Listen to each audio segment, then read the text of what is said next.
Hello，大家好，歡迎返嚟我嘅讀書會。今日想同你講嘅一本好實在嘅理財書，就叫做《會走路的錢》。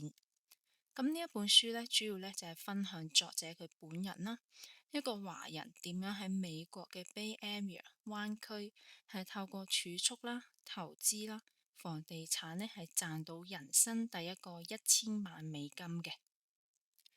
咁作者咧就提到咧，我哋後生嗰時咧就唔好太在意一時嘅得失嘅。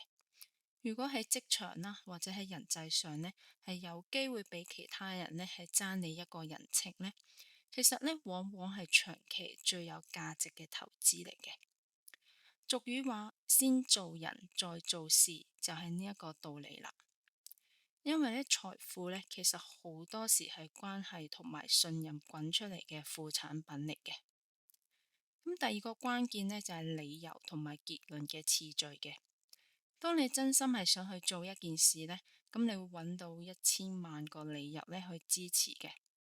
但係呢，當你唔想做一件事呢，你同樣呢都可以編出一大堆睇落去好似合理嘅理由去說服自己。例如而家唔買樓啦，唔投資呢係啱嘅。咁書入邊咧提醒我哋啦，理由咧唔係結論嘅依據嘅，往往呢只係自我安慰。如果你嘅起點咧結論已經係買唔起啦、投唔到啦、冇可能變有錢啦，咁你自然呢淨係會收集支持呢一個結論嘅證據，最後呢就真係唔會喐手啦，亦都係因此呢係錯過咗呢變有錢嘅路嘅。咁點解咁多人呢知道咗，但係呢都係做唔到呢？咁書入邊呢，將呢一個呢係歸結為一個執行力嘅。作者呢提到呢，喺一啲投資理財嘅論壇呢，就見到好多人都喺度嘆息啦，可能錯過咗一輪嘅升浪啦，或者錯過咗一個機會嘅。咁佢哋唔係唔明白，只係佢哋知道咗，但係呢冇一個執行力嘅。咁市場呢，其實都曾經俾過作者一個好深刻嘅教訓。咁就喺眾人呢最沮喪嘅時候呢，係要敢於勇敢嘅。但係呢，勇敢呢唔係莽撞，而係你願意喺數據同埋趨勢之上呢係行動嘅，而唔係喺情緒之下呢原地踏步。當然啦，勇敢呢都要配合呢一個腦袋嘅。咁作者咧就提到咧，佢可以快速咁樣轉彎去買樓嘅好大原因就係佢唔係一個好特別固執嘅人，因為佢覺得咧有啲人呢係雖然佢非常之聰明，但係咧聰明嘅人呢反而容易剛愎自用。當現實咧同佢哋大腦嘅觀點唔一樣嗰陣時咧，佢哋係會好堅持咁樣自己嘅觀點。但係咧，無論再點樣聰明嘅人呢，其實都有犯錯嘅時候嘅。當事實呢同埋自己嘅預期唔符合嗰陣時呢，你係要盡快接受客觀嘅現實嘅，修改自己大腦入邊呢對未來判斷嘅模型。作者認為呢係視野呢係好重要嘅。佢成日都提到啦，你要睇啱個大趨勢呢，係比完美嘅操作呢更加重要嘅。你可以有執行一啲小失誤，但係呢，你只要大方向係啱嘅話呢，你都會俾呢一個趨勢呢推住行嘅。年輕嗰時呢，更加呢就唔應該困喺眼前嘅一啲小事嘅，要放眼世界嘅。觀察呢係最聰明、未來收入成長最快嘅一代嘅年輕人啦。佢哋會去邊度呢？做緊乜嘢呢？有冇一啲剛性嘅需求嘅？去到佢哋未來呢會去嘅地方啦，提早將一啲資產呢買好。當呢一啲人呢同埋收入呢跟住嚟嗰時呢，咁個價格呢就自然會上去嘅。呢個方法呢適用於係城市嘅選擇啦、行業嘅選擇啦，亦都適用於房地產嘅。講到房地產呢，呢一本書嘅立場亦都好清晰嘅。房地產呢唔係萬能嚟嘅，但係呢對於一般嘅家庭嚟講呢，係最容易將錢變成會走路嘅錢嘅一個工具之一嘅。咁原因呢有3個嘅。第一呢，因為房地產呢，你係可以同銀行去借錢嘅。第二呢，個市場呢亦都相對比較慢嘅，可進可退啦。你有時間呢係去修正嘅。咁第三呢，現金流呢係可以見到嘅，因為你只要呢係揀啱一啲地區啦，同埋租客嘅結構呢，咁你就可以逐步打造一部呢係可以自動滾動嘅賺錢機器嘅。咁當然啦，冇人可以幫你做決策嘅，咁所以獨立嘅思考呢係一個關鍵嚟嘅。所以唔好淨係喺名人口入邊呢揾答案，因為如果你將呢個決定權呢交俾其他人嘅話呢，你本質上呢即係逃避責任，因為冇人比你更加在乎你嘅錢。咁落翻個人層面啦，咁我哋起步點呢，永遠都係要先了解自己嘅。咁你擅長啲乜嘢啦，或者你唔擅長啲乜嘢嘅？邊一啲嘅缺點你係可以改嘅？邊一啲咁唔容易改啦，係可能要兜路嘅。最重要呢，你係要誠實咁樣分辨自己，你究竟係勤力型啊，定係懶人型嘅？即係你喺一個效率好高嘅市場呢，如果你係一個懶人嘅話呢，咁你就要揀翻一啲懶人嘅投資法啊。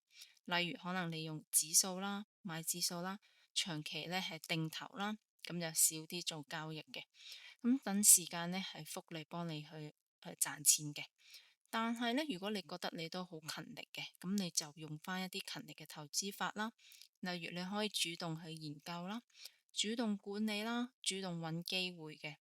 但係呢，你就要接受更高嘅波動啦，同埋呢好多功課你要做嘅。咁你自我盤點以外呢，作者呢就俾咗幾條呢，我哋一啲簡單呢，但係又有用嘅一啲嘅生活指令嘅。咁就係呢，首先你要提高自己嘅信用分數啦，因為你借錢嘅成本呢，其實係取決於你嘅信用嘅。咁呢一個可能相對係比較啱係美國嘅，咁香港可能就冇呢一方面嘅。咁不過大家都可以聽下嘅。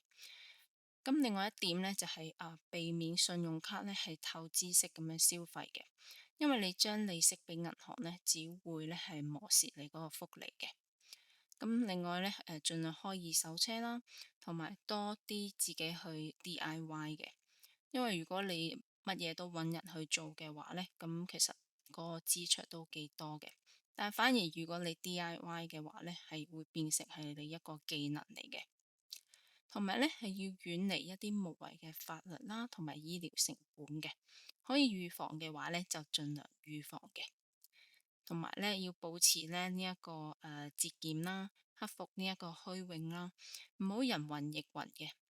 咁作者亦都講得好白啦。咁你要永遠將收入嘅1/3咧係儲起嘅，因為你嘅收入比你低1/3嘅人咧，其實佢都一樣咧係活得好好嘅。咁除咗買樓啦，咁如果你可以唔貸款呢，就唔好貸款嘅，即係盡量唔好用未來嘅錢。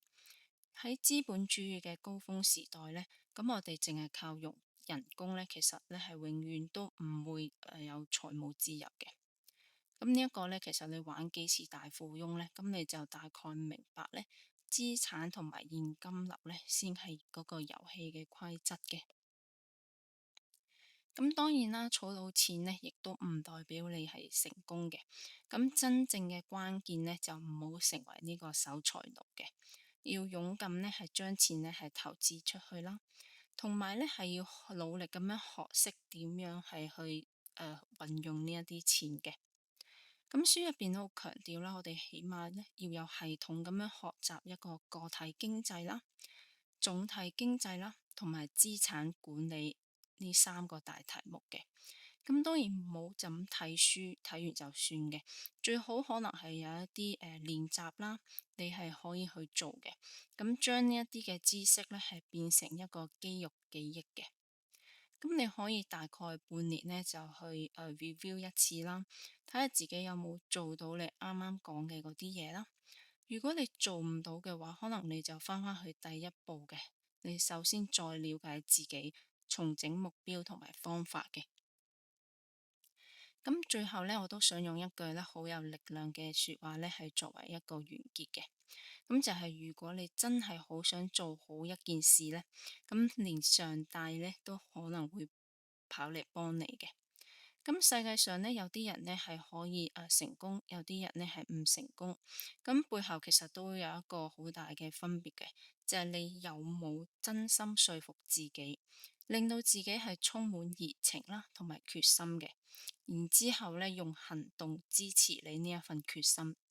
當你睇啱咗一個大趨勢，放大咗眼界，亦都有一個獨立嘅思考，又肯喺低潮嗰陣時勇敢喺事實面前呢係轉彎，財富呢，其實呢就會慢慢慢慢咁樣向你着靠攏嘅。